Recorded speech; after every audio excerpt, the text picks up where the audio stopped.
ente nanti yang nunggu ente nanti di hadapan Allah bukan mobil ente, bukan rumah, bukan usaha ente, tapi istri ente dan anak ente. Ente tenang-tenang ibadah zikir, wah. Ente sendiri ente lupa sama anak istri, awas anak istri ente ingkar ke Allah, nanti dari kiamat dia nuntut sama ente yang jadi suami.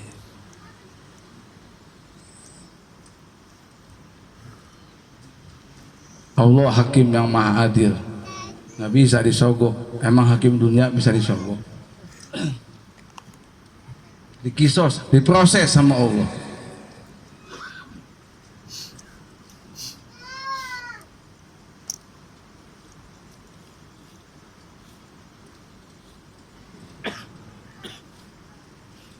Makanya berapa kali ajaran para habaib ajaran datuk-datuknya para habaib gimana ajaran mereka, doktrin mereka gimana nih. Makanya nggak ada habaib datuk-datuk yang ngedoktrin sama anak-anaknya cucunya bebas maksiat, nggak usah belajar, nggak usah sholat, nggak usah puasa Ramadan. Wah, itu dusta, nggak ada, bohong.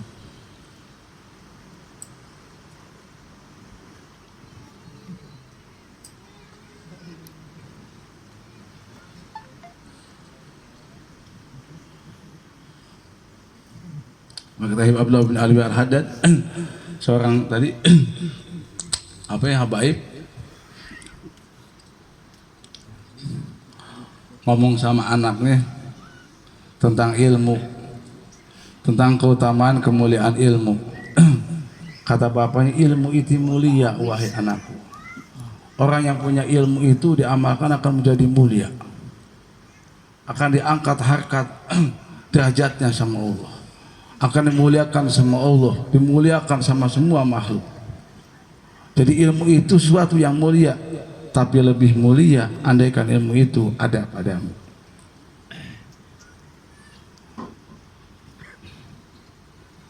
Begitupun kebodohan itu suatu kehinaan. Sampai orang mau disebut bodoh, bahkan orang bodoh sekalipun nggak mau disebut bodoh. Makanya lagi viral kan orang yang disebut goblok, ini ngamuk. Itu dianggap sepele kan, kecil, seolah udah biasa. Itu kan terbiasa. Makanya kita kalau lihat orang yang salah itu Allahumma yahfad, semua Allah menjaga. Jangan kita ngejelek-jelek, ngejelek-jelek. Jangan kita moyok. Yang bahaya kan ada peribahasa di mana moyok jadi mondok. Amit-amit. Nah, amit-amit cabang pudin berayat. Amit-amit cabang bayi. Gini ada orang yang lagi hamil ngelihat orang yang kulitnya hitam, amit-amit cabang bayi. Begitu lahir anaknya kos arang langsung.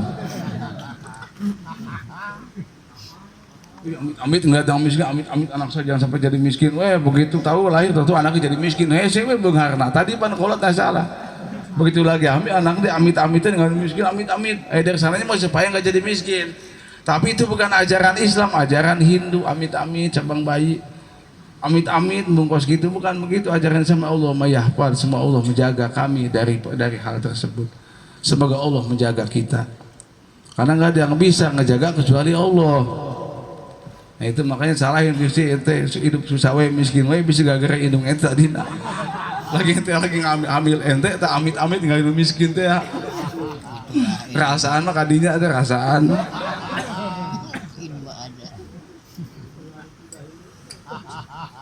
Atau melihat yang jomblo nggak kawin-kawin, amit-amit anak saya, amit-amit. Akhirnya begitu lahir tapi kain saya kawin gagal maning itu nasib.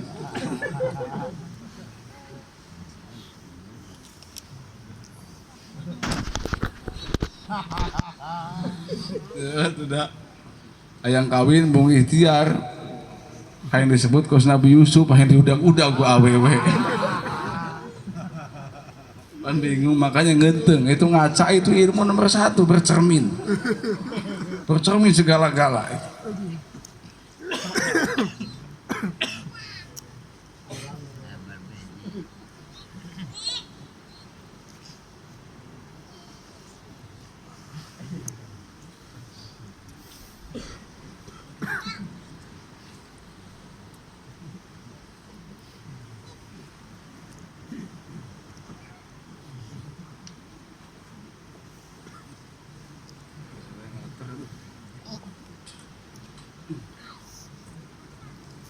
Itu.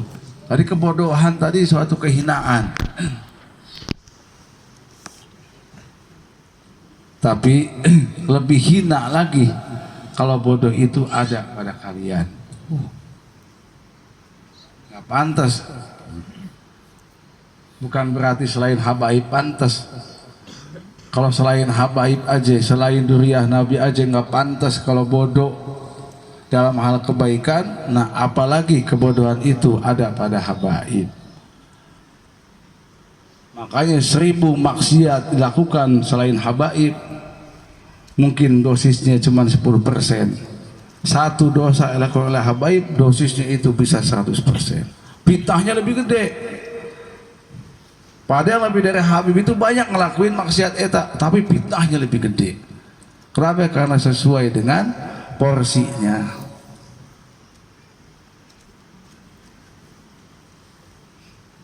Setiap duriyah itu ahlul bait, tapi ahlul bait pasti duriyah.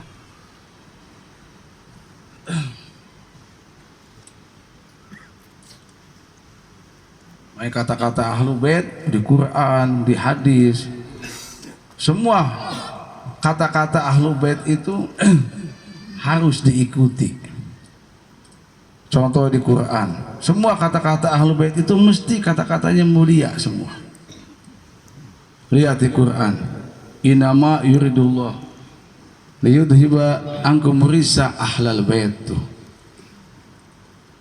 yang artinya Allah ingin membersihkan daripada dosa kepada kalian hai ahlul bait. Jadi ahlul bait itu orang yang dibersihkan oleh Allah daripada dosa-dosanya, yang disucikan sama Allah, ahlul bait. Rahmatullah wa barakatuhu alaikum ahlal bait. Tuh, rahmat Allah, keberkahan Allah alaikum ahlal bait, dicurahkan kepada kalian wahai ahlal bait. Ahlul bait orang yang memegang atau yang mendapatkan rahmat dan barokah dari Allah. Itu ahlul bait. Dalam hadis, ahlul baiti kasabinati Nuh man raqibahan naja wa man takhalaba anha bariqa. Itu ahlul baitku kata Nabi seperti bahtera Nabi Nuh. Itu bayangin. Siapa yang naik selamat, siapa yang keluar darinya akan celaka, tenggelam. Ahlul bait diibaratin bahtera Nabi Nuh, siapa yang masuk ke dalamnya ikut maka akan selamat dunia, selamat akhirat. Jadi bab-bab tentang ahlul bait baik Quran maupun hadis itu semua di situ kata-katanya semua nggak ada yang itu, yang kata-katanya semua yang punya arti itu harus diikuti. Beda jangan kata-kata apa ya, duriyah. Kula as'alukum alaihi ajra ilal mawadah fil qurbah. Makanya duriyah itu wajib dicintai tapi belum tentu diikuti. Tapi kalau ahlul bait itu harus diikuti. Karena ahlul bait orang yang sudah kembali disucikan sama Allah, orang yang menjadi bahtera Nabi Nuh. Bahkan ahlul bait amanul li ahli al-ardi ila ummati minal ikhtilaf. Ahlul baitku itu seperti mengamankan bagi ahli bumi, penduduk bumi daripada perselisihan paham. Itu ahlul bait. Tapi duriyah kula as'alukum alaihi ajra ilal mawaddata fil qurba. Katakan hai Nabi, hai Rasul kepada umatmu, aku tidak minta imbalan, upah, sepeser pun mengajarkan agama Islam dan lain sebagainya, asal cinta kepada orang terdekat, cinta kepada anak keturunanku. Ahlul bait wajib dicintai tapi tidak wajib duriyah tadi wajib dicintai, tidak wajib diikuti. Tapi ahlul bait wajib dicintai dan wajib diikuti. Siapa sih ahlul bait? Sifatnya kayak gimana? Ahlul bait, makanya ada contoh dalam syair tuh. Bab tentang ahlul bait.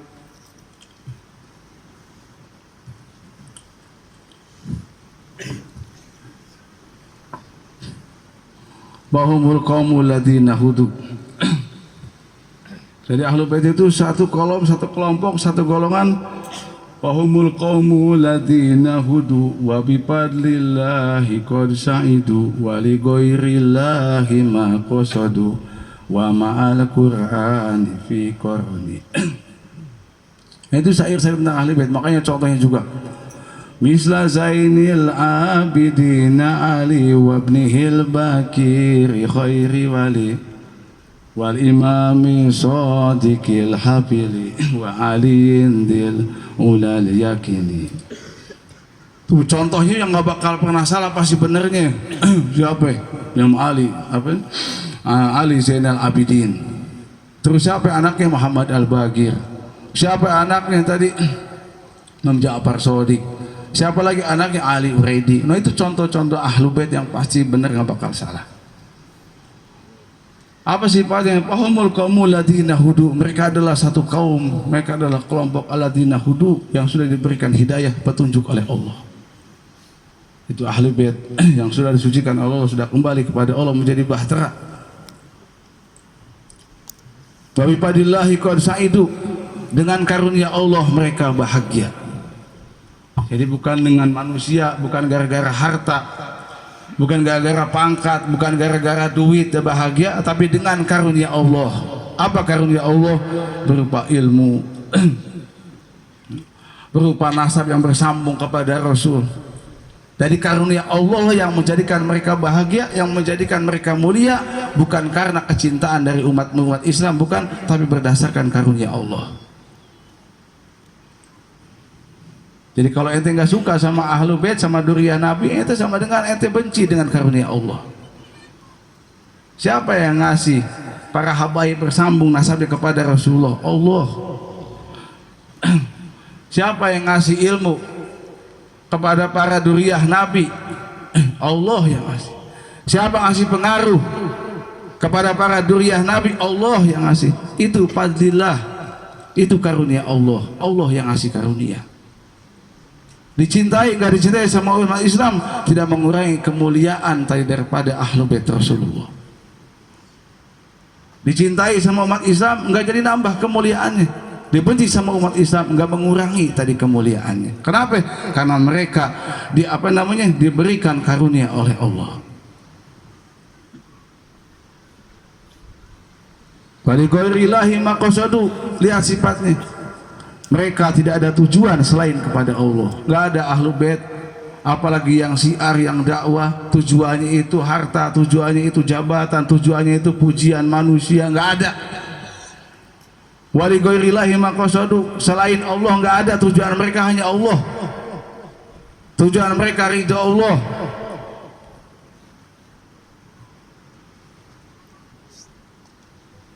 Ada orang, nggak ada orang, nggak dikasih hak berjalan, hak batil, nggak ada, nggak peduli, nggak ada urusan. Mau kaya, mau yang miskin, ahli bait Nabi tetap berjalan di jalan Allah, tetap tujuannya ridha Allah. Baru disebut dengan ahlul bait. Tapi kalau baitnya ibaratnya tujuannya harta, tujuannya amplop, tujuannya duit, tujuannya harta, tujuannya jabatan, itu baru duriyah. Belum masuk ahlul bait.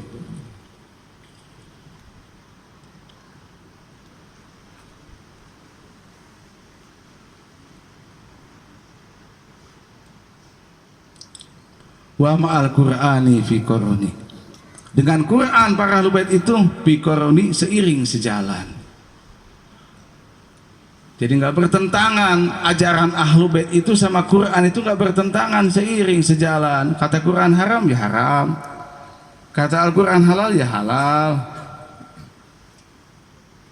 Kalau ada ahlu bait bertentangan sama Quran nih, berlawanan sama Quran nih, nah itu bukan ahlu bait, tapi itu duriyah Nabi. Ya itu duriyah, bukan ahlu bait.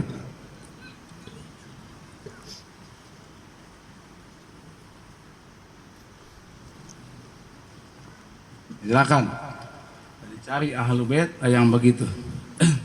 Seiring sejalan sama Quran, nggak bersisi paham dengan Quran.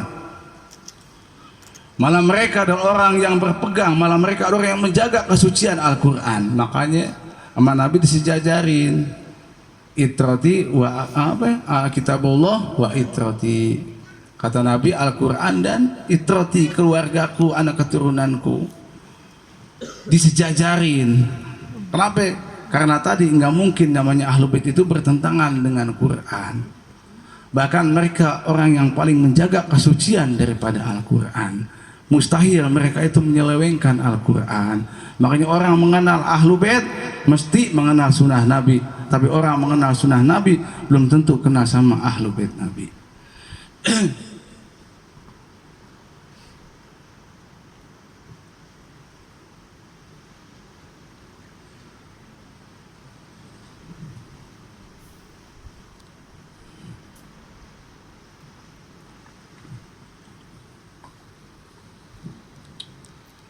Qala sallallahu alaihi wasallam, Nabi sallallahu alaihi wasallam bersabda, ma balu aqwamin la yufaqihuna jiranahum wa la yu'allimunahum wa la ya'idunahum wa la ya'murunahum wa la yanhaunahum.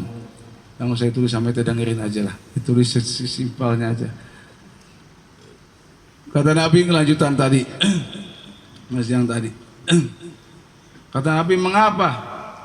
Mabalu aqwamin, mengapa satu kaum itu, kata Nabi, la yufaqihuna jiranahum, tidak mengajar, memberikan pemahaman kepada tetangganya, tidak mengajarkan kepada tetangganya, ya, tidak menyuruh kepada tetangganya, dan tidak mencegah kepada tetangganya. Ini pertanyaan tapi sindiran.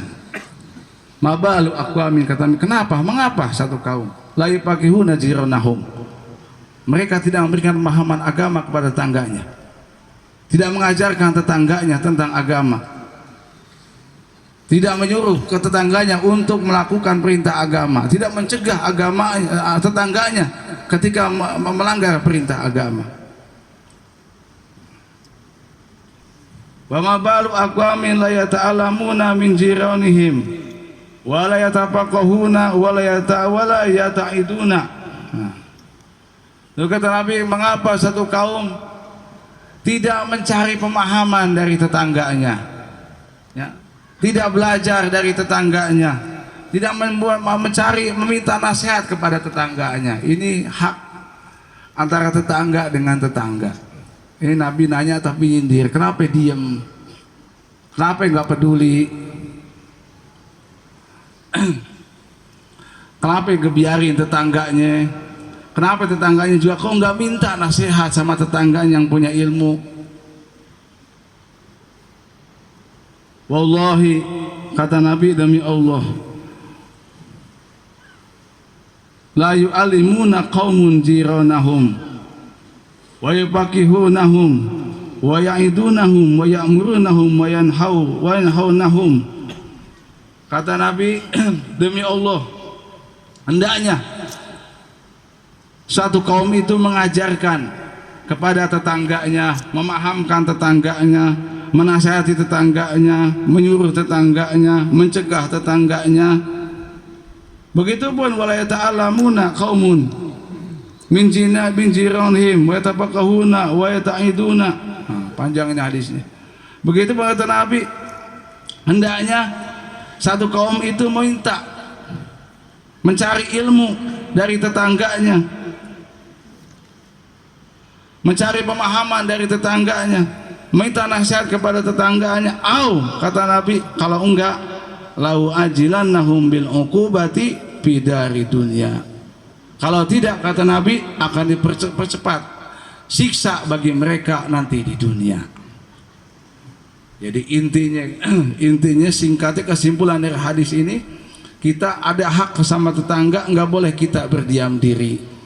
Kalau tetangga kita bodoh, kita tahu. Kalau tetangga kita salah, harus dikasih tahu. Begitupun tetangga, jangan berdiam diri. Kalau ada tetangganya yang lebih tahu, datang ke tetangganya, minta tadi ilmu, minta nasihat.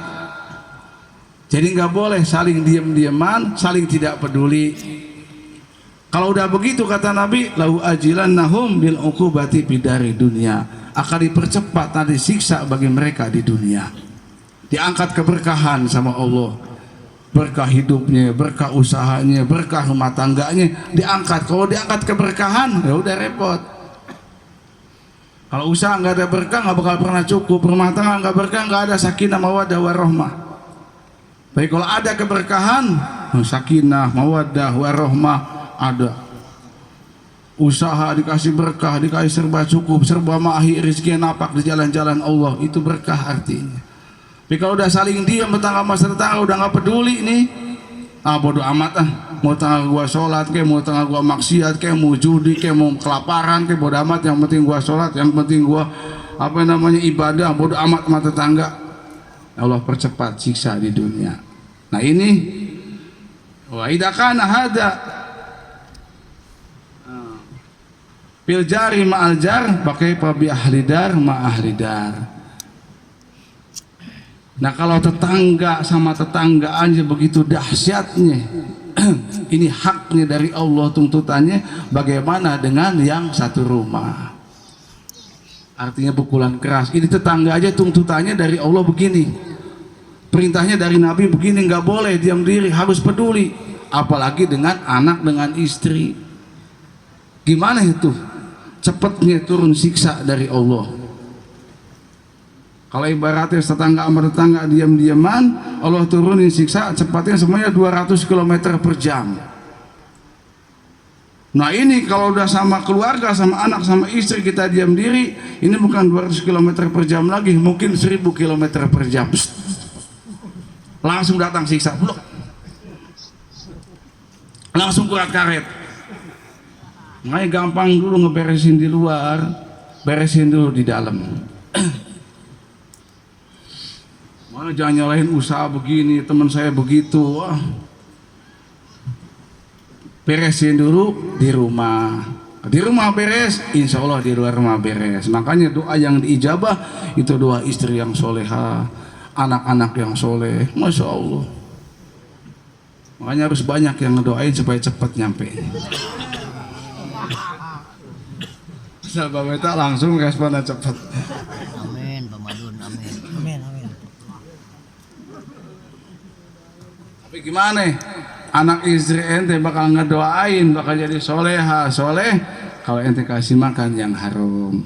Makanya berapa kali anak sama jamaah, kadang anak seneng kalau dikasih, kadang anak nggak seneng kalau dikasih. Demi Allah itu hati anak. Demi Allah, Allah Maha tahu.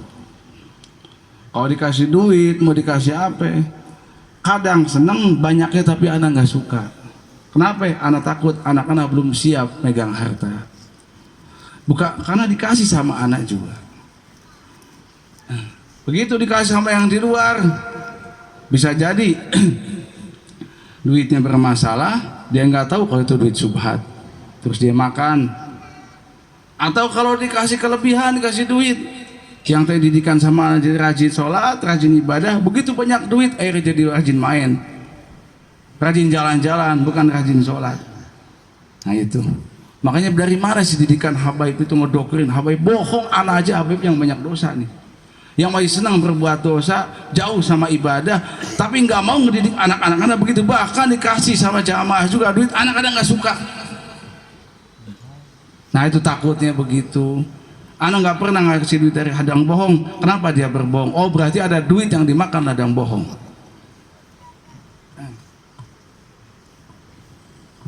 Anak ngasih duit bukan sombong, kasihnya ladang doa.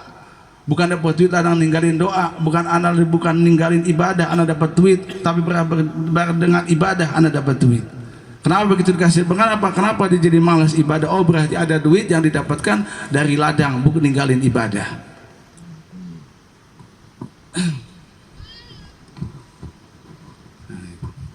Kadang senang, kadang juga nggak senang. Tapi kalau udah siap, dia udah siap, ya silahkan, dia tahu mana yang baik, mana yang buruk.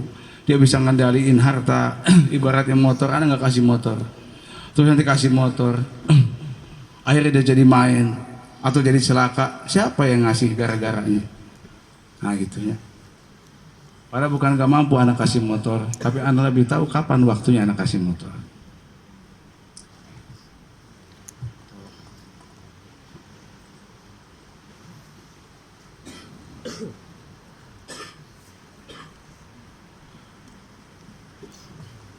Gitu. Ya. Jadi intinya hak dari istri, hak anak itu jauh-jauh lebih ditekankan, lebih kuat, lebih utama daripada kepada yang lainnya. Karena yang pertama kali nurut sama ente, anak ente dan istri ente. Baru setelah itu yang lain. Tapi yang pertama Allah nggak bakal tanya gimana tetangga ente, enggak. Gimana tuh teman ente, enggak. Gimana dagangan ente, enggak. Tapi yang pertama kalau Allah tanya, gimana apa yang kau didik kepada istrimu, apa yang kau kasih makan kepada, apa yang kau kasih makanan kepada anakmu. Itunya. Bagaimana sholat anakmu, bagaimana puasa anakmu, bagaimana zikir anakmu. Nggak bakal tanya, gimana sih Allah tanya, gimana sholat tetanggamu, enggak. Gimana sih puasa Ramadan tetanggamu, enggak. Tapi istri sama anak-anak dulu, baru setelah itu yang lain. Ya, jadi bukan nggak boleh kaya, bagus kaya, orang Islam harus kaya. Tapi jangan sampai, tapi yang lebih utama tadi kaya iman, kaya hati. Kalau udah kaya iman, dunia bisa dikendalikan. Tapi cuman kaya dunia, tapi hatinya imannya miskin, akan dikendalikan oleh harta. Jadi silakan kaya, tapi lebih utama kaya iman dulu, supaya bisa mengendalikan. Nah itu ke anak-anak begitu. Kaya iman dulu, banyak dulu ibadah, jauhin maksiat. Silakan ente kaya, silakan cari duit yang banyak. Kalau iman udah kuat, nggak bakal kebawa sama duit. Silakan, barangkali ada yang mau nanya.